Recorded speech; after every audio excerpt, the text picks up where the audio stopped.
Hey everybody.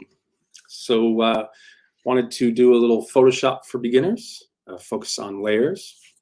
So hopefully people are attending, seeing me in the Photoshop and photography page, my business page. Let me know if you are here. Let me know where you are watching from. See, there's at least 13 people watching, so don't be shy. Comment underneath the live video. Let me know where you are watching from.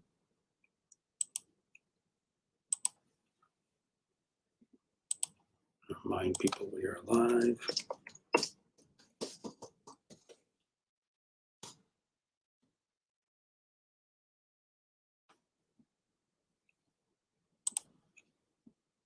Oh. Got Vinci from South Africa. Nice. I would imagine the people watching from my page is just as international as the groups that I run, the Photoshop and Lightroom group and the Learn Photoshop and Photography group. So while people are coming in, we also just remind people, besides the Photoshop and Lightroom group, make sure you join the new Learn Photoshop and Photography group. It's facebook.com/groups, Learn Photoshop and Photography. Another great group. That group is more focused on purely learning. So people are sharing like video tutorials. People do share images for constructive criticism, but the main purpose is for learning. And so that group will be more updated about events and conferences, live video events. So and let's see. Carolina from Florida, nice. Oh, we got Tommy Anderson from Sweden. Good to see you here, Tommy. Just be starting soon. Jeff from the Oregon coast, nice. It's getting cold in Oregon now, I would imagine. It's starting to get cold here in LA.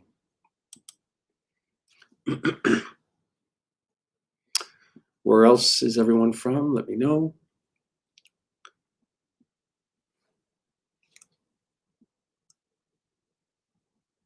Don't be shy. Let me know. Oh, it's sweating. So yeah, it's starting to rain in Oregon, huh, Jeff? Yeah.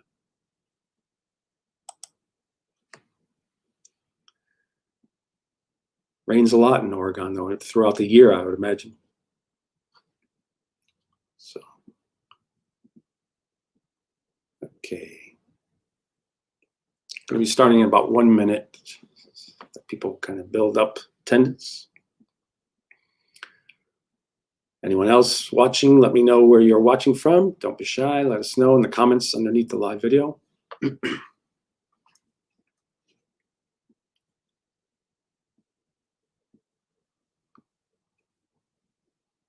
are shy today. Let me know where you're watching from. Don't be shy. So, about to begin soon, so just to let you know. I'm going to make you wait. Okay, I guess it's time to begin. So thanks for being here. Once again, we are Photoshop for beginners, and today I'm going to focus on layers. People who are confused or intimidated by the way layers, layers work in Photoshop. Be going over that. And so let me share my screen. And there we are. So there is my view of Photoshop. And over on the right, you can see the layers panel. So the first thing is, in general, if you go to Photoshop and something is missing, you don't see your layers panel, you always want to go up to the window menu at the top. I'm in my, there we go, window menu while you're in Photoshop. I was in my browser. When you click on window, you will see all the different panels that you can choose from. So as an example, if you came to Photoshop and your layers panel was missing, you go to window, layers, and there it pops right up.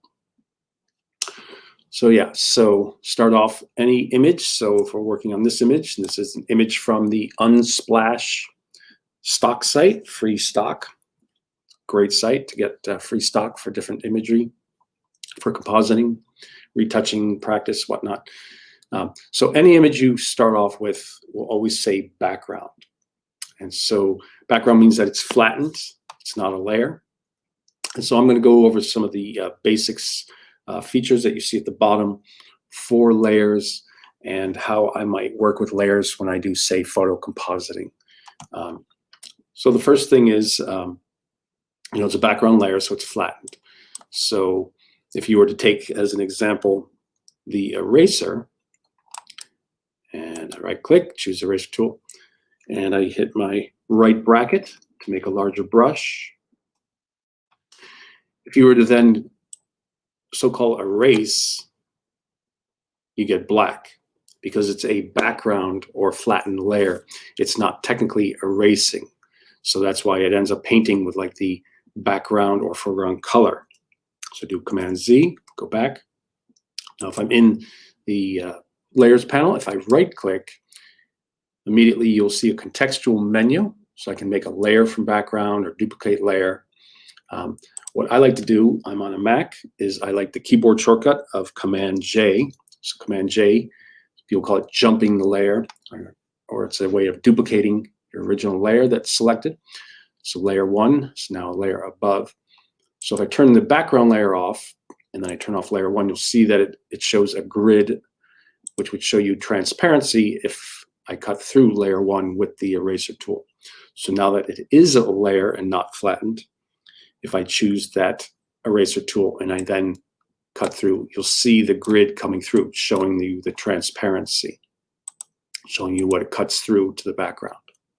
Okay, that's the big difference. Do multiple Command Z's to go back. And then just go over the basics down here. So first is you can see the trash can icon. Obviously, if you click on the trash can icon, it will delete that layer, and you usually get a warning unless you turn off Don't Show Again.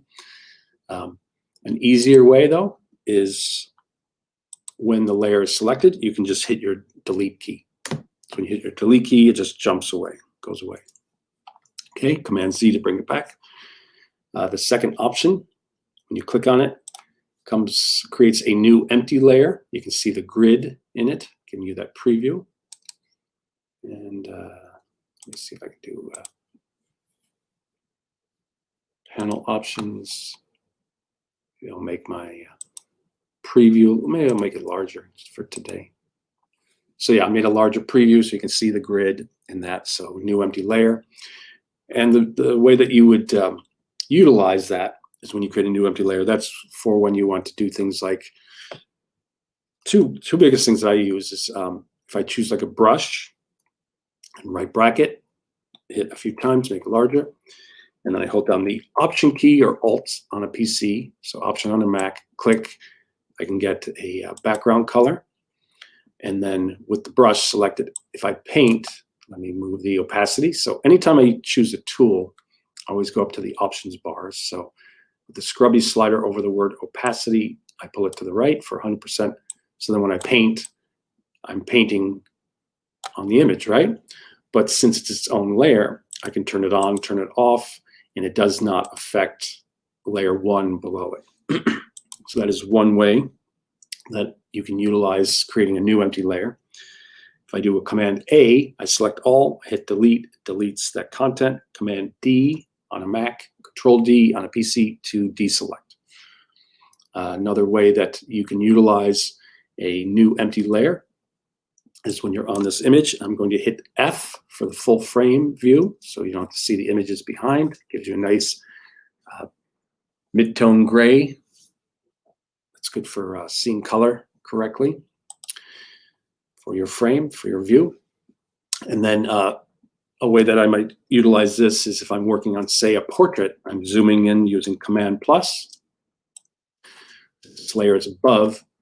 I can choose, as an example, hit S for the clone tool, clone stamp tool. And then in the opacity options, in the options above, I bring it down, say down to 20, 23. And then once again, I hit the right bracket to make my brush a bit bigger.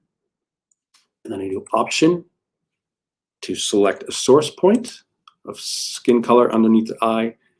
And then when I brush, it's doing a slight retouch underneath, right? And as you can see here in the options, it's set to all layers. If it was set to current layer, and I'm in that new empty layer, you wouldn't be doing anything. But now that it's all layers, it does grab the information underneath and distributes it to this top new empty layer. So if I turn that off, you'll very faintly see that there's a little bit of that kind of skin color here in layer 2. And a big reason why I might do retouching on a new empty layer like that is, let me just kind of show you an example. I grabbed a big area and then say I went over to lighten the eyes, and forgive the eyebrow there, but just trying to make a point with, say, lighten the eyes, but I wanted it to be subtle. I didn't want it to be too strong. You can then lower the opacity, and that kind of blends the two. So you have much more control by utilizing layers. So as a new empty layer, I can change the opacity, which changes the strength of the retouching that I did.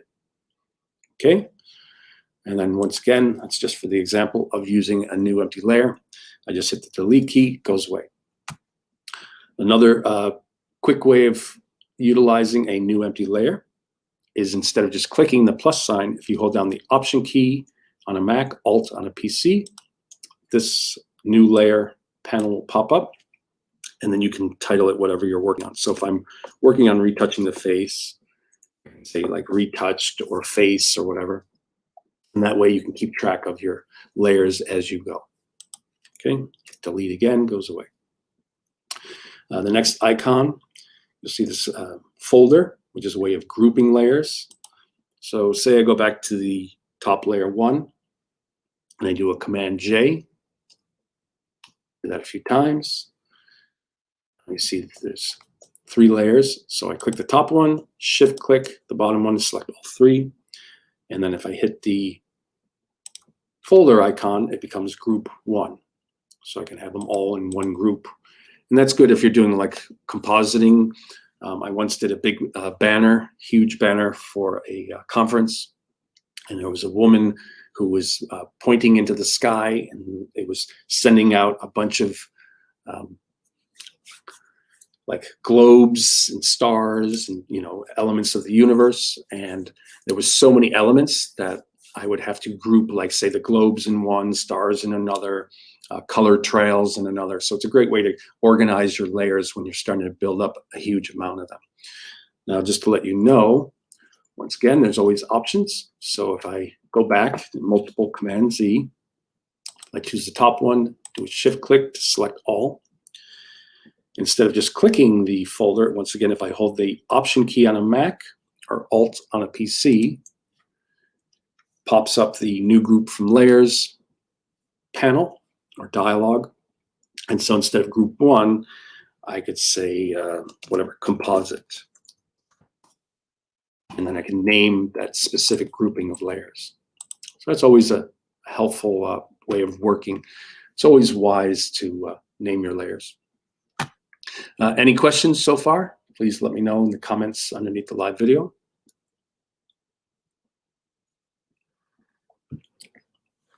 No? You can hear me just fine, I hope. I hope I'm not talking and you don't hear me.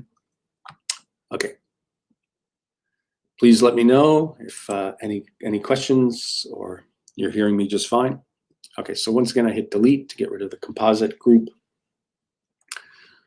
And let me just check the Facebook page. Looks like it's still going good. Yep. Okay, so I'm back, and so I'm back to that background layer. Once again, Command, choose my Move tool, Command J, it's layer 1. Okay, so then the next icon, which almost people call it, like, looks like a cookie, with kind of half black, half white. These are adjustment layers. So with adjustment layers, as an example, choose the top one, solid color. As pops up, you can choose any color. As you can see, it's its own layer, so you can turn it on, turn it off. When you go to this area and you double click, you can go back and change the color. So you can change it to any color that you choose. You choose the initial color on the right, in the sliders, and then you can choose a specific range. So as you can see, the top is kind of the brightest, and then this is like your darkest version of that color range. So in this case, I'm just gonna, whatever, I'll choose like a red, that's fine. And then you'll see that there's a link, and it's linked to a layer mask. So it has a built-in layer mask. And what a layer mask is, I'm gonna do a command minus to zoom out a little bit. Hold my space bar to get the hand tool temporarily to move around. When I choose my brush and I flip the colors to black, and opacity set to 100 in the options bar, when I paint, it will paint through and erase or delete those kind of pixels in that color fill layer. If I switch by pressing the X key to white as my foreground color, and I paint, I can paint back those areas. So black will erase, white will bring back. White reveals, black conceals, is what they say. So a nice way that people will work is when you have, say, a color fill like this and you want a certain effect. I have a large brush, I hit the right bracket to make it larger. I can lower the opacity at the top down to, I don't know, like 30. And then when I paint, switches to black to erase, it's doing a partial kind of erase. So I can do kind of a partial effect. And then just like painting in real life, the more that you apply over it, the stronger the effect becomes. So you can get like effect like that, where you can bring one part into focus and then keep the other side somewhat out of focus. And while you're working, if you hit X, you can switch back to white. So then when you paint with your brush with white, it will conceal a little bit more. And of course, you can always go up to the opacity to change your strength. So once again, if I go 100, it'll be very solid. If I hit X to switch to black, it'll cut right through. So opacity is like your strength gauge in your layer masks. So switch to white and paint back. That's just kind of a basic example of layer masks. So I hit delete, goes away. And therefore, if I go back to the adjustment layer section, you can also do, say, tonal correction. So there's, areas like color, gradient, and pattern that would be on its own adjustment layer. Or you can do, say, brightness, contrast, levels, curves, exposure. So it's dealing with tonality. And then the next one is color-based. So you have like vibrance, hue, saturation, color balance, converting to black and white, photo filter, channel mixer, color lookup. And then the last ones are kind of more like creative effects, like invert, posterize, threshold. So as an example, if I go to levels, you get a levels adjustment layer. And so I can click and make this a little bit larger. And so if I do any adjustments for tonal correction with the levels, a little darker, maybe make this a little brighter. I click to jump out. You can see I can turn it on, turn it off. It's its own adjustment layer. So like I said, you can turn it on, turn it off. You could delete it. And it does, once again, have a built-in layer mask. So if I double click to go back to the settings, I could even choose like a preset. So I could say increase contrast by 3. And then that's my adjustment in the adjustment layer. But because it has a built-in layer mask, I can click on that, choose a brush, make sure I flip it black as the foreground color to erase. Maybe make my opacity a little lower, like 20. And then I could go in and I could, maybe 20 is a little too low. So I jump it up to say 40. And then with black as my foreground color, when I paint, it erases, as you can see in the layer mask. If I hold the Option key and click, you can see what's happening. So in a layer mask, whatever is white is being protected, gray is partially being dissolved or erased, and black is being the majority of it's erased. So hold Shift to get to that view, hit Shift again, I go back. So with the brush set to black, when I paint over here, I can bring back the original color, and I can go over this side to kind of bring back that color, and then leave just some of the dark on that left side a bit for a certain effect. So once again, I can hit delete, it goes away, and I have all these other options. So you can also do curves, which is another great tonal correction option. So you have this graph here, your darks, your midtones, your highlights. So I could bump up the midtones, make it brighter or darker. Or once again, I could go to a preset. And as you can see, there's anything from, effects like color negative and cross process down to the more typical ones you would use, such as increased contrast, medium contrast, strong contrast. Also, just a reminder, Command Z to go back. When I double click to open this up, you can also click on the auto setting. And it usually does a very subtle auto correction. So that's a lot of times it's a good way to start an image with, say, levels or curves. You click on auto, it takes you to a good certain point, and then you can tweak it to your own liking, to your own aesthetic. But I just wanted to give you an idea of just how the adjustment layers work. So once again, hit delete, go down again. So if I go down to, say, color, if I go to vibrance, that pops up as the adjustment layer. And so as I move the slider to the right, I can add more vibrance to the image. If I go left, it takes away vibrance. See, it kind of desaturates. But the way vibrance works is it tends to add vibrance or saturation to areas that are muted or lacking in saturation. And it tends to protect skin tones, which is good. So I'm a bigger fan of using vibrance than I am saturation. So if I take vibrance all the way up to, say, even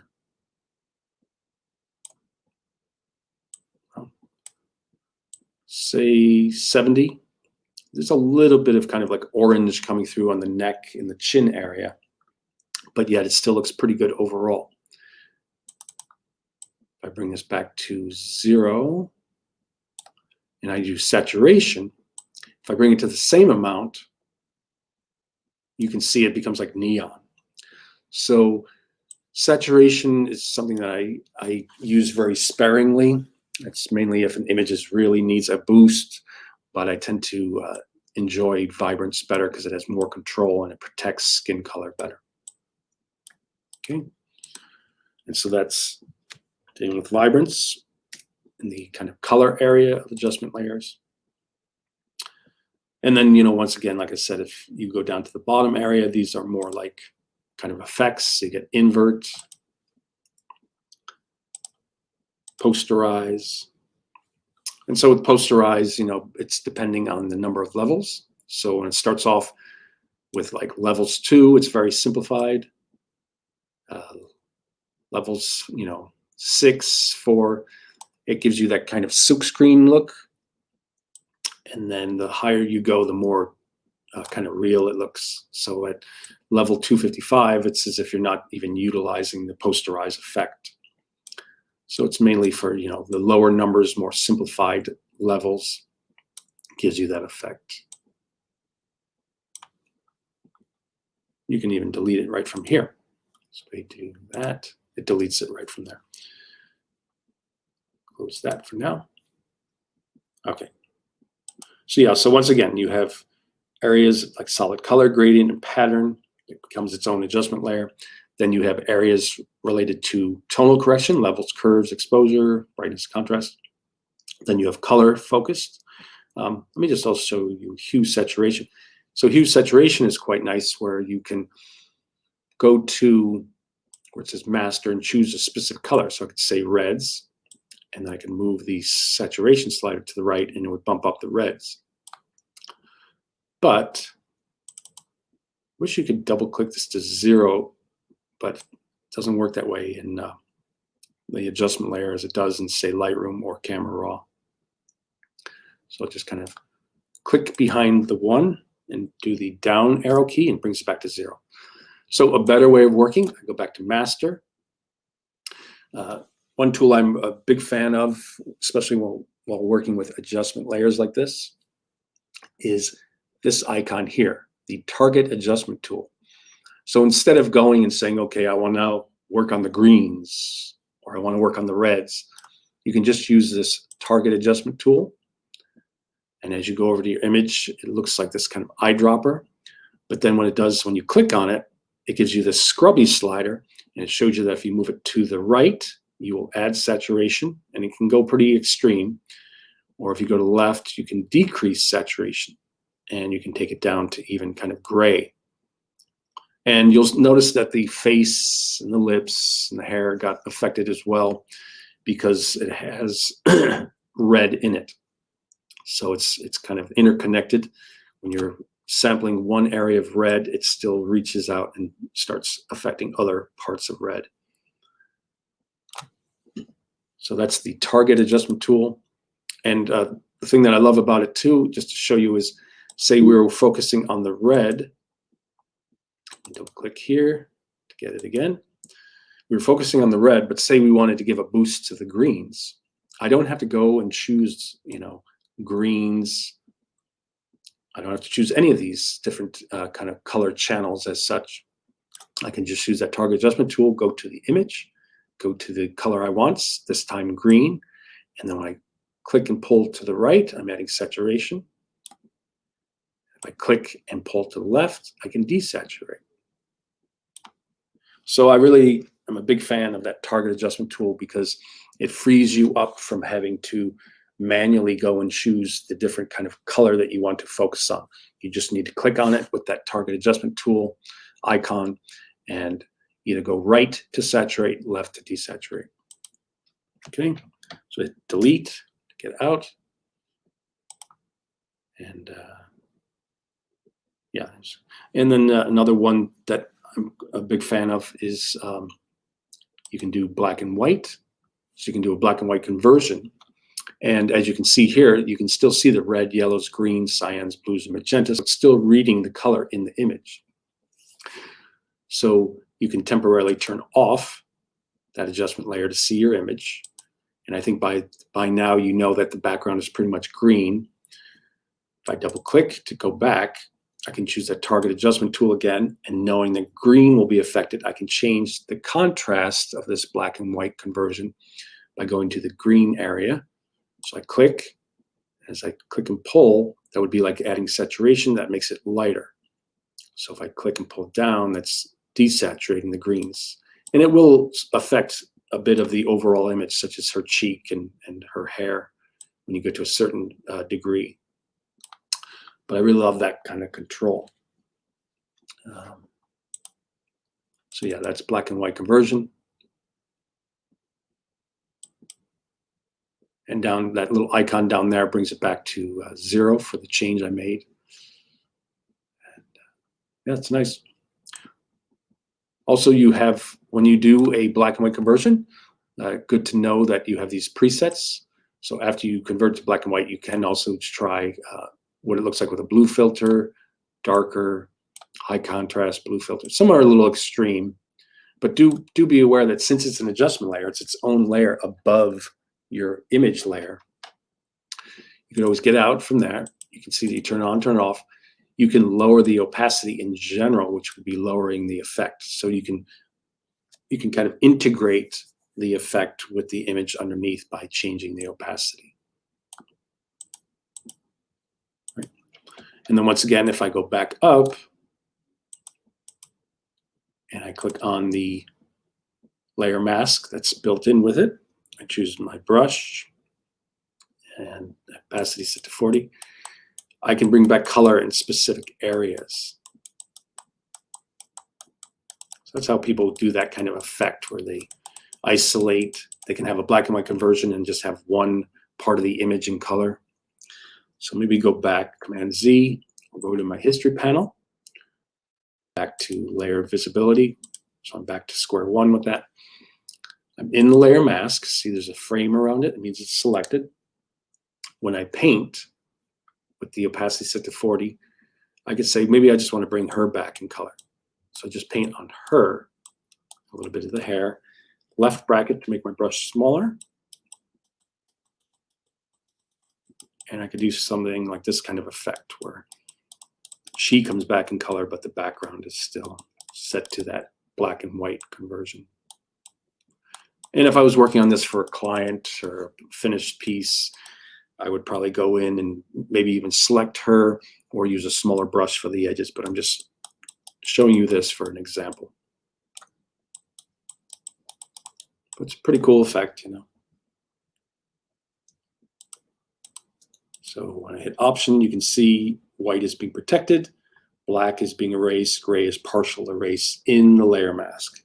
That's holding the Option key on a Mac, Alt on a PC. Okay. So that's kind of a good range of the adjustment layers. And another benefit of it that has happened to me in the industry as I'm working is if I'm working on an image for a client, right? And the client says, okay, I like this, but I'd like to have a little bit more tonal contrast. If you go up to Image Adjustments and you choose something, say, like Levels, and you work on the levels and you do something like this, a little contrast, pinch, you know, pulling in the darks, pulling in the highlights. That's before, that's after. And you were to say, okay, and then save it, and then say, send it to your client. And they said, nah, you overdid it. The bad news is it's basically etched into that layer one, especially after you save. And so what you did is final. The beauty of using an adjustment layer is if I go down to the adjustment layers and I choose levels, I can do that same change, jump out. You can see before and after. I would then save this as a PSD Photoshop file with your layers intact. And then I would duplicate it and send, say, a JPEG as a client review. If the client then says, no, it's too dark, can you change that a bit? It's not finalized. It's not etched into that image because I saved a Photoshop layered version. So I would just open up the Photoshop layered version, which would then have this adjustment layer intact. I could double click the icon.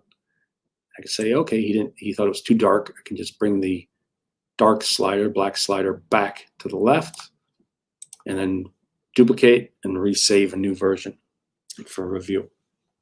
So that's the beauty of adjustment layers is as long as you save the layered Photoshop file, you can always come back, double click, and make any changes you want.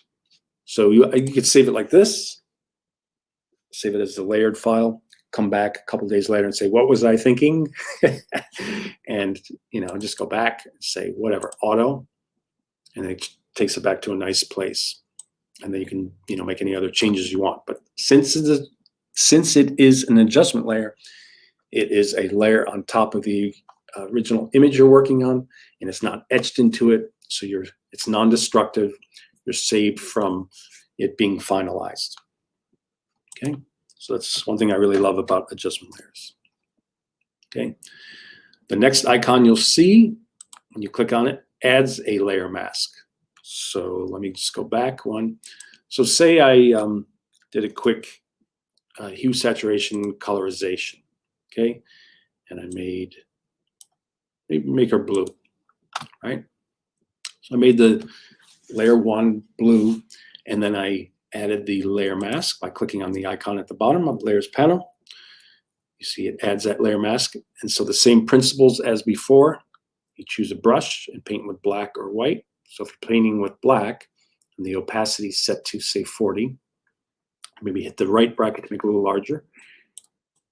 You can cut through or erase, paint erase to some of the original color underneath. So if I hit Option again, you'll see that This is kind of a more intense erase. The gray is kind of middle and white is being protected. Option click again to go back. And so the layer mask is a great way to work. So you could do something like this, or you could do a partial erase. You save it as a Photoshop layered file. You come back and you could say, oh, I overdid it. And then you switch to white as your foreground color. Make sure the frame is around the layer mask, so you're active in the layer mask. And then when I go back, I can paint that blue back in certain areas. So option click, once again, this is more erased, partially erased, this is protected. That's the beauty of layer masks. And then with client work, I tend to even, if I'm silhouetting, say, a subject out from the background, I might even knock out the background with a layer mask and keep that Photoshop layered file in case they wanted to inspect the edges or wanted to add more elements. Then it's not finalized once again, and I can go back and add or take away more elements because it's still a layer mask. So I'm a big fan of using layer masks, adjustment layers. Okay, so delete, and I might as well just delete that, do a Command J to create a new layer. So that's adding a layer mask. Then you have these kind of filter effects, and a lot of these are more for like text, so I'm not sure if I'll really get into those today, but maybe a little bit just to give you a general idea. If I click on these icons here, I go back to black and white, switch it to white as the foreground, choose my text tool, and I'll just type in, say, Photoshop. If I type in the word Photoshop, you see it becomes its own layer above. If you double click the T, it's highlighted. I can then move my cursor up to the options bar at the top, hover over the double T icon, or I get a scrubby slider, and then I can click and pull to the right to make it larger. It's kind of weird that it's not previewing, because it does say 62, 75. Strange.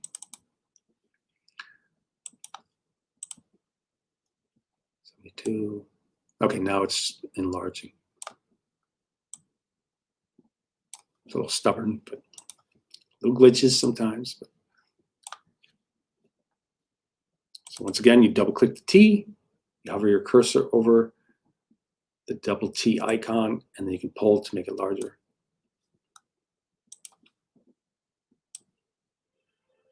Okay, so as you can see, the white text is kind of conflicting with the white bokeh in the background. So that's where these kind of filter effects come in. So first you have like bevel and emboss. What you'll notice here is on this panel, shows you that it defaults to inner bevel. So I could change it to emboss, and then the depth is like the strength of it, and then the size is how much kind of 3D effect you get, and soften is like the edge of the shadow. So as you can see already, it's kind of popping and gives it more of a 3D text look. And then while you're in the layer style panel, you don't need to go back and choose another filter effect. You can see that they're all on the left under styles. So these filter styles, I can then say, okay, well, what will really make it pop is give it, say, a drop shadow. So I click on the drop shadow, then you get all the options for the drop shadow. Already it defaults to multiply, which makes the black color that you've chosen darker above any image that's below it. You can choose the strength or the opacity. So it's set to 77. I can make it 100 if I wanted to. 77, 75 is usually a good range. 75, I'll make it. Now for drop shadow, in the industry, the one thing I learned is that for text, a good number that you want for the percentage, the angle percentage is 125. And that gives you kind of like a bottom right drop shadow. Distance, like it sounds, is how much it jumps from the original text. So if you wanted like a 3D effect, or a floating effect, I guess you could say, you could do that. I use it pretty subtly, so I might just keep it around 9 or something. And then spread is how much it kind of reaches out on the edges. And then size is kind of deceiving. So size, you would think like the size of the overall drop shadow, but that's the size of the blur. So the higher I go, you can see it becomes a very solid blur. And then the lower I go, it's just a solid black drop shadow. So I might do like a little 16. I bump the spread a little bit so you can read it. And then when I hit OK, I choose my move tool. I can click right on it. Now, another good setting is make sure that in your options bar, when you're in the move tool, you can see in the top left, it is set to layer. So it has group or layer. Layer means that with that move tool, when I click on a layer, it will select that layer. I didn't mean to kind of select it, but it'll select it so I can move it around. Whereas if this was set to group, it would select a group when I click with the move tool. Okay, so here I can move it and then move it around. But you'll see, because I added the drop shadow and the emboss, it sets it above distinctively from the white bokeh in the background. So as you can see, there's a whole bunch. So, I mean, I guess I could even do like a color overlay. And then here you can kind of change the color.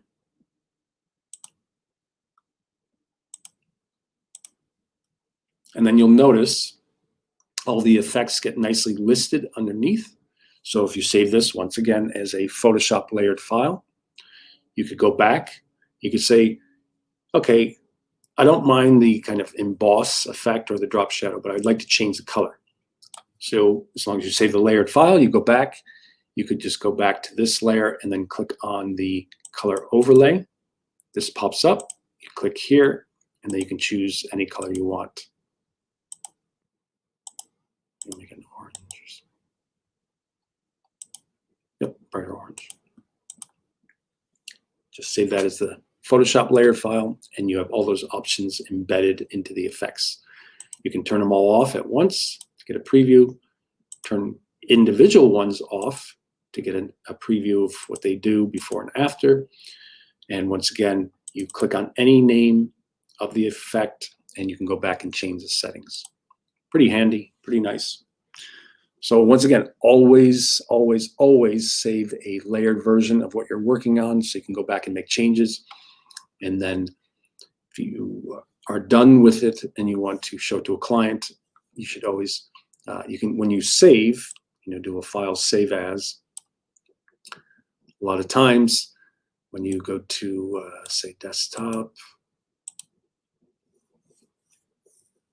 and you go from, say, Photoshop to JPEG, what will happen is you'll get these little warnings that say file must be saved as a copy, and then you could save it as a JPEG and it would automatically make a copy. One thing that I tend to do, because I'm a little paranoid working with clients, is just for my own peace of mind, I will tend to go up to image and then duplicate, and then I will slightly change the name of it. So I might say version 1 or print, or the name of my client, get rid of the word copy. And then when you click on duplicate merge layers, that is Adobe's convoluted way of saying flatten that duplicated image. So duplicate merge layers only means create a flattened duplicate image. So when I hit OK, you'll see that it says background now on that. So if I hit F a couple times to get back to that view, this is the flattened version, which I could then do file save as JPEG or TIFF, and then I always tend to save my layered files as Photoshop. Technically, you can save a layered file as a TIFF file nowadays. So as an example, if I say file save as, this comes up and I choose TIFF as the format, you'll see that you do have the options of saving with layers. But I find that a little confusing in my workflow, so I will always save my image as a Photoshop file if it has layers. TIFF is what I save if it's a flattened version that is print quality. And then JPEG, you can save obviously high res or 100% quality JPEGs, but a lot of times I save my JPEGs for like Facebook or the internet. So, okay.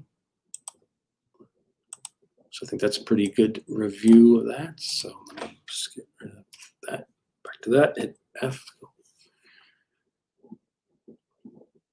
So yeah, those are pretty much all the features. There's like a linking thing that would be just if you, let's see, do another J. I select these two. If I click on this link, that means they're linked.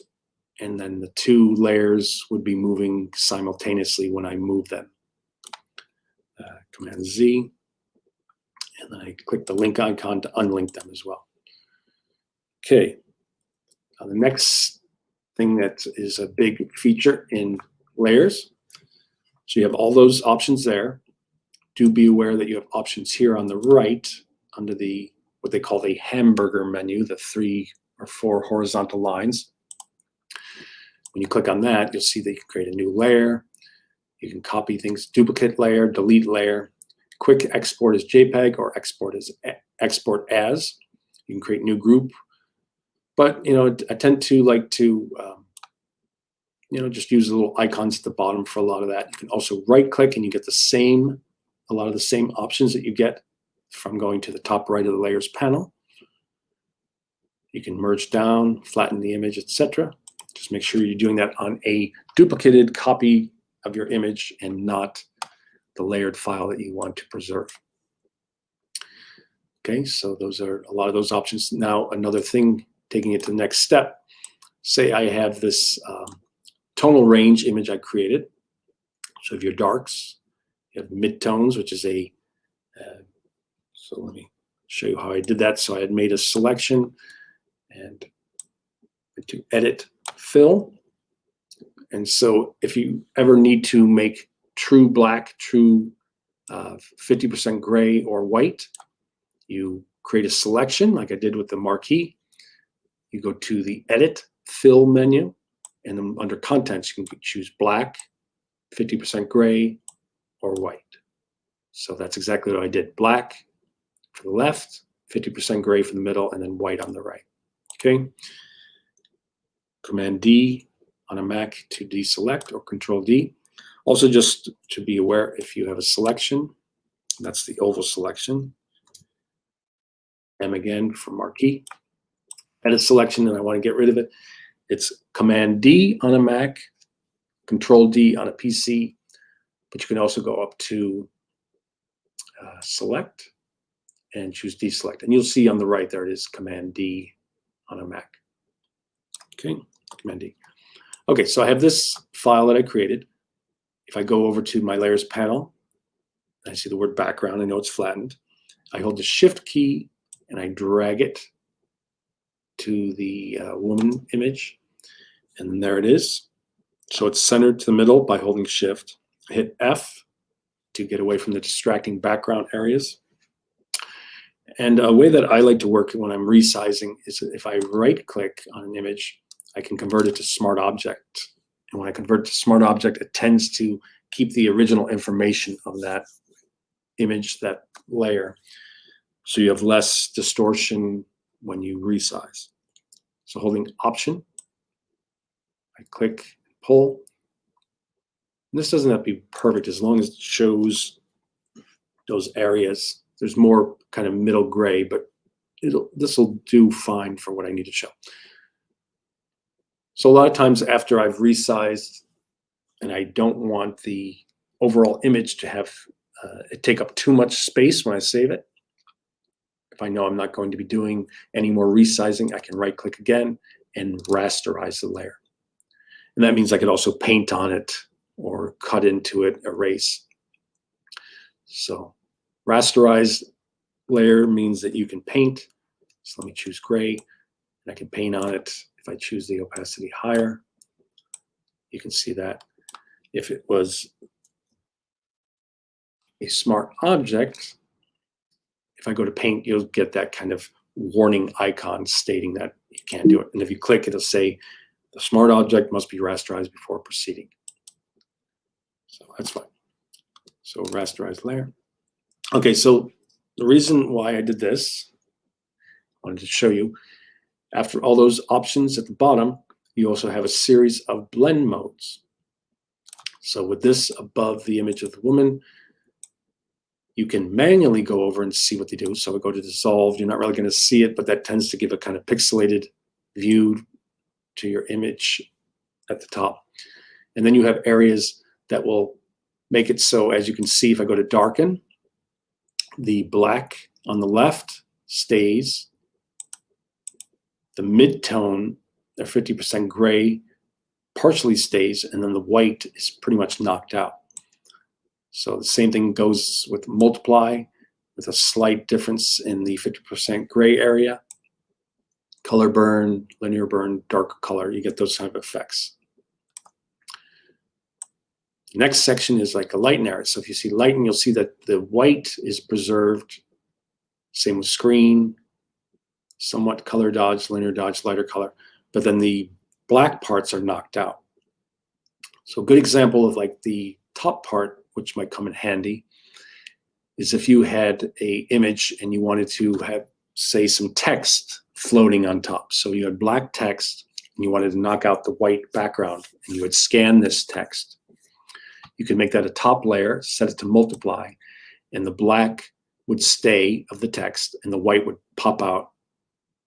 And you can use that for creative effect, but you can also use it for the practical use of when you have to sign forms. So for a lot of times I've opened PDFs in Photoshop, dragged a scanned signature that I have of myself over that, and then set it to multiply, knocks out the white, and then I resize the signature to the area where I sign it, and then I save that as a JPEG or another PDF. So once again, this area preserves like the dark or black areas. This area preserves the light areas. This is kind of like a mid-tone range, so overlay. You'll see has a bit of information coming through the black and the whites, and the mid-tones are kind of, you can see right through. Hard light, different effect where the blacks and the whites are 100% showing, but the gray is kind of popped out. So it's different effects. Now, when you get down to this section, that's more like, once again, kind of like filter effects, similar to some of the layer styles. So difference, exclusion, subtract, divide. And then the last ones are related to colors. So if you have a black, white, and gray image like this, it tries to kind of read that image and kind of brings it to a neutral area, such as when you choose hue, it makes it all kind of gray. Same with saturation, color, and luminosity. Luminosity then tries to blend the kind of, as you can see, the 50% gray with some of the original colors behind. You get a kind of a strange effect of luminosity. So it's kind of bringing the colors through as it's reading the range of light. Way that I like to work, creative-wise, especially when I'm doing photo composites, is I have this top layer, and it would not be an image like this. This is just for preview. I'll show you with a creative image, but I'll first show you just kind of what I do is I choose my move tool, and then holding Shift plus, it'll cycle through the different layer blending modes. So I can cycle through the layer blending modes and then see which effect I like in terms of a photo composite. So in this case, I will now delete that top layer. I hit F a couple times to get back to this view. And then maybe I'll just bring over the clouds. So Shift, drag the clouds, brings over. I hit F to get back to this view. I could right click, convert to smart object, Command minus to zoom out. I do a Command T on a Mac, Control T on a PC to bring up this transform controls. Holding Option, I pull to resize. That's a good area. Right click, rasterize layer. Okay, so here it is. The top layer is completely obliterating the image of the woman underneath, but holding Shift while I'm in the move tool, you gotta be in the move tool. While holding Shift plus, you can cycle through the different layer blending modes, And then when I get to lighten, I see there's a pretty cool effect that it creates. So a lot of times my photo composites are me cycling through layer blending modes and seeing which layer blending mode effect I like most. And then I will take it a step forward, but let me just kind of cycle through more. So Shift plus, cycle through. I get a general idea of what works, what doesn't work. I can then go back and just say, okay, I remember that it was lighten that had a nice effect. But to take it one step further, I'll click off that and I'll say, you know what? I like some of the original image in certain areas. I will then add the layer mask at the bottom. You see that icon? The frame is around it, so we are in the layer mask. I switch this to black as the foreground color. Choose my brush. I'm at this size. If I want it smaller, I hit the left bracket, larger right bracket. And then I always check my options, the options bar at the top. Hover over opacity where I get a scrubby slider and bring it down to say 30 or 35. 36 is fine. Set to black, so now I can paint some of the original information back.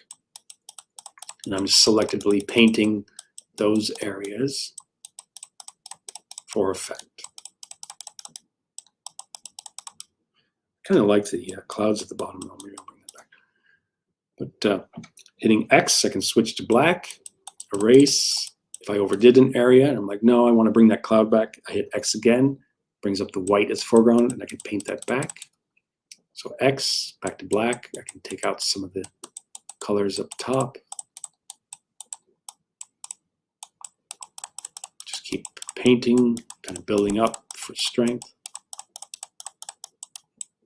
Whatever, it's just a certain effect, you know, certain look. And that's utilizing the layer mask with the lighten blend mode for creative effect. And once again, if I hold the option key and click, you'll see that what's happening in the layer mask, white is being preserved, the black areas is most erased, and gray is partially erased. So option click again to get back to the layer mask. And so that is how I tend to work on a lot of my photo composites, where I do a mixture of layer blending modes and adding a layer mask to bring back certain areas. And one last thing, we're almost at the top of the hour. So if we had an image like this, and as you can see, I got this from Unsplash as well. Unsplash is pretty good. I hit F for full screen view. I've already made a layer 1, but I will delete that to show you again. If it starts off with background, I always do a Command J on a Mac or Control J on a PC, creates a new layer 1. And then say I click the new layer icon, and then I click here, just give it like a blue. You can go up to Edit, Fill, or if I hit Option Delete, I fill with the foreground color. And then you can either click and drag it underneath layer 1, or on a Mac, if you Command left bracket, it goes underneath. So I believe on a PC that would be Control left bracket. I go back to layer 1. Just wanted to show you how wonderful some of the new, somewhat new Photoshop options are. So if I go to my Properties panel, and if you don't have it stacked like I have the different featured panels, once again, you always go up to Window, Properties, it pops up. If I say Remove Background, it knocks out the background and gives you a built-in layer mask. So once again, as you can see here on the right, black deletes, white preserves. So you can see white of the astronaut is being preserved and black is being knocked out. Does a pretty good job. And then if I choose my move tool, I can click on it and I can make him float in space. Let's do a little animation of this, right? But it does a nice clean knockout of the background, and that's in the Properties panel. And then if I just go back to Command Z, back to layer 1 without knocking out the background, you will notice that there's also a select subject. So if you click on select subject, you see that the marching ants, the selection preview shows up.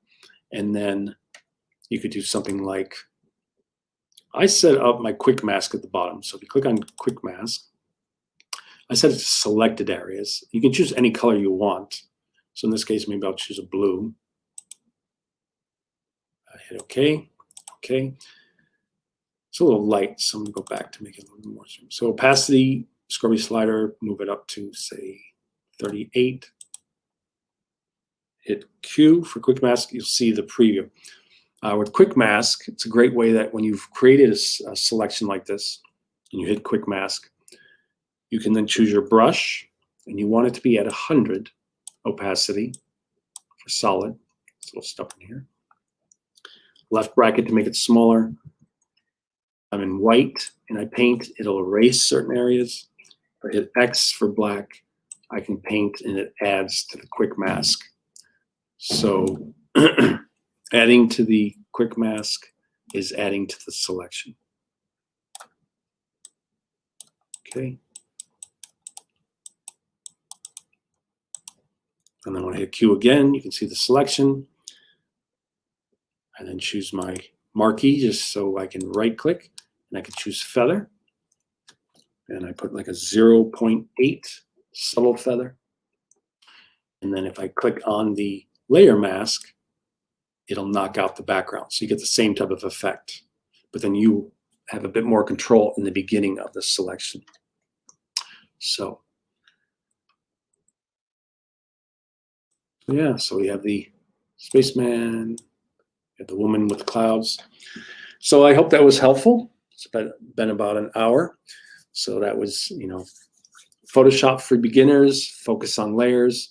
Wanted to show you a range of utilizing all the different options you have in the layers panel, showing you some layer masks, showing you some layer blending modes.